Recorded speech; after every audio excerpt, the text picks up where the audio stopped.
ہے کہ آنے والی 23 اور 24 مارچ کو رات کے قریب 3 بجے آسمانوں میں ایک آواز گونجے گی اور اس آواز کو سن کر لوگوں کی نیندیں کھل جائیں گی، لوگ نیند سے بیدار ہو جائیں گے۔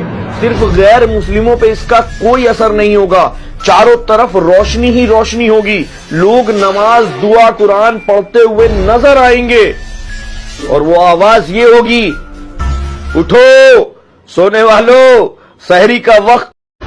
نماز کے بدلے جنت، حج کے بدلے جنت، زکوٰۃ کے بدلے جنت، ذکر کے بدلے جنت، تہجد کے بدلے جنت، خیرات کے بدلے جنت، مگر روزے کے بدلے تمہیں اللہ ملے گا۔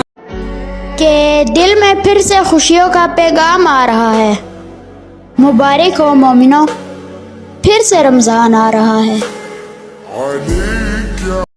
وہ سحری کا مزہ، وہ افطاری کی بھوک، وہ قرآن کی تلاوت، وہ نماز کا ماحول، وہ روزے کا نور، صرف کچھ دن دور۔